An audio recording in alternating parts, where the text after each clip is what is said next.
میں تو جناب چڑھ گیا سارے ہوتے کہ کیوں نہیں، تو میرے جیسا تو رفع الدین کا مقدمے کسی نے نہیں اٹھایا. اور یہ اکثر کہتے ہیں جی اگر شیطان بھی صحیح گل کرے نا قرآن و حدیث کے مطابق تو لے لو. اور احمد صاحب بریلوی صاحب کی جو گستاخی ہیں وہ میں نے خود بھی ہائی لائٹ کر دی ہیں، چھوڑا ان کو بھی نہیں ہے.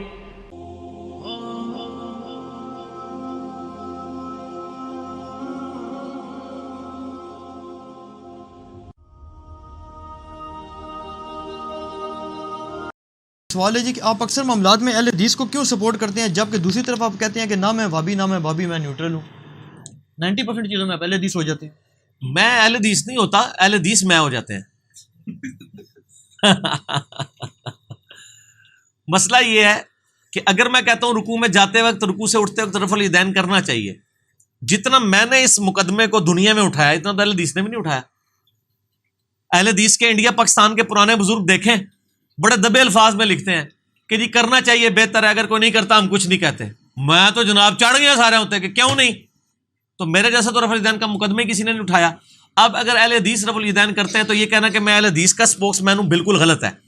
رفع الیدین سب سے بہترین اس روئے عرض پہ کوئی کر رہا ہے نا، جماعت المسلمین والے کر رہے ہیں. آپ ان کا رفع الیدین دیکھیں. میں تو امام کعبہ کے رفع الیدین کو بھی کنڈیم کرتا ہوں، وہ ایسے کر کے رفع الیدین کرتا ہے، اس سے اوپر جاتا ہی نہیں، حالانکہ رفع الیدین تو ایسے ہے پورا. تو ہم اہل حدیث کو نہیں سپورٹ کر رہے، ہم احادیث کو سپورٹ کر رہے ہیں. میرے کئی مسائل جو ہیں وہ اہل حدیث سے اختلافی ہیں، میں احادیث کی بنیاد پہ ان سے اختلاف رکھتا ہوں. تو اس کا ثبوت آپ خود ہی دیں گے. میرے خلاف سب زیادہ کلپ کس نے چڑھائے ہوئے ہیں؟ اہل حدیثوں نے چڑھائے ہوئے ہیں نا. اور اہل حدیث کہنا کہ اگر یہ چھپا ہوا بریلوی ہے تو اسے کہیں کہ آپ کے پاس سب زیادہ بریلویوں نے چڑھائے ہوئے ہیں. تو میرے بھائی ہم نے تو شیعہ، سنی، بریلوی، دیوبندی، اہل حدیث، جس کی بھی جو بات صحیح ہے اس کو ڈنکے کی چوٹ پہ صحیح کہا ہے، جس کی جو بات غلط ہے وہ غلط کہا ہے. اور اہل حدیث کے لیے تو میں خصوصاً کہوں گا، اور باقیوں کے لیے عموماً، کہ بخاری میں 2311 نمبر حدیث ہے کہ نبی صلی اللہ علیہ وآلہ وسلم نے فرمایا 2311، وہ شیطان نے انسانی شکل میں آ کے آیت الکرسی کا وظیفہ تعلیم کیا تھا. اور یہ اکثر کہتے ہیں جی اگر شیطان بھی صحیح گل کرے نا قرآن و حدیث کے مطابق تو لے لو. یہ بات ٹھیک ہے. اگر آپ کو ٹرمپ آ کے کہے کہ جی شاہ جی قرآن میں یہ لکھا ہوا ہے کہ سود حرام ہے، آپ کے ٹرمپ صاحب آپ کی بات نہیں میں نے ماننی چونکہ آپ ٹرمپ ہیں، وہ کہے گا یار قرآن میں لکھا ہوا ہے، آپ کہے جی چھوڑو جی آپ قرآن بھی پیش کرو گے تو میں نہیں مانوں گا، یہ آپ کہیں گے؟ تو سر پھر یہ بات تو نہ کریں. ہم جو قرآن و سنت پیش کر رہے ہیں وہ چاہے بریلویوں کے حق میں ہے، چاہے دیوبندیوں کے حق میں ہے، اہل حدیث کے حق میں ہے. حیات النبی کے مسئلے میں میں دیوبند اور بریلویوں کو سپورٹ کرتا ہوں، سوائے ایک چھوٹی سی غلطی کے. اس مسئلے میں میرا موقف ان کے ساتھ ہے. وہ جو دیکھتا ہے وہ کہتا ہے جی یہ تو مطلب بریلویوں کو سپورٹ کرتا ہے. گستاخانہ عبارتوں میں احمد صاحب بریلوی صاحب کے ساتھ ہوں ڈنکے کی چوٹ پہ. اور احمد صاحب بریلوی صاحب کی جو گستاخی ہیں وہ میں نے خود بھی ہائی لائٹ کر دی ہیں، چھوڑا ان کو بھی نہیں ہے. جو علمی اختلاف ہے میرا ان سے ریکارڈڈ ہے. انہوں نے ہی ہمیں سکھایا نا کہ جب آپ گستاخی کا اختلاف رائے سب سے کر سکتے تو ہم نے ان سے بھی کیا. ٹھیک ہو گیا. تو ہم کچھ بھی نہیں ہے، ہم کتاب و سنت کے دلائل میں دیکھتے ہیں، اہل حدیث والا مسئلہ نہیں.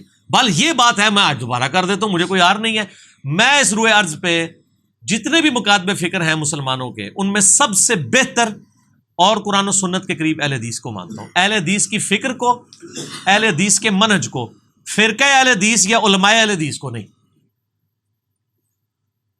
فرقہ اہل حدیث یا علماء اہل حدیث کو نہیں، اہل حدیث کے منہج کو. جو وہ کہتے ہیں بھی کتاب اللہ سب سے پہلے نمبر پہ ہے، سنت ہے، اجماع ہے، اور صحابہ کو دیکھنا ہے، باقی اماموں کو بعد میں دیکھنا ہے، آپ نے پہلے ان کو دیکھنا ہے.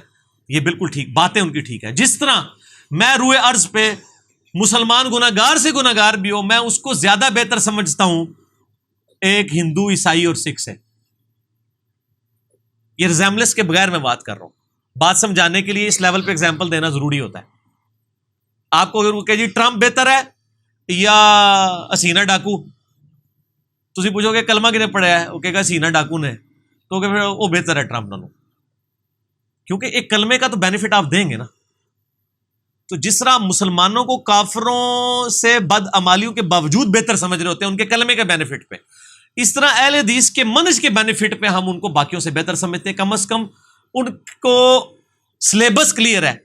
ہم نے تو دیکھا ہے کہ اہل حدیث ہی مکتب فکر کے لوگ ہیں کہ ان کے سامنے ہم بخاری مسلم رکھتے ہیں نا تو وہ سر تسلیم خام کرتے ہیں.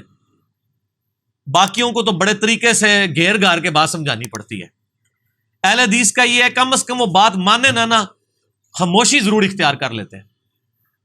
لیکن باقی فرقے کے لوگ کہتے ہیں پہلے میں بزرگوں کو پوچھاں گا پھر میں مناں گا بھی بخاری لکھیا بھی ہے کہ نہیں. پاویں میں آپ پڑھ لیا ہے لیکن میں پوچھ کے دساں گا.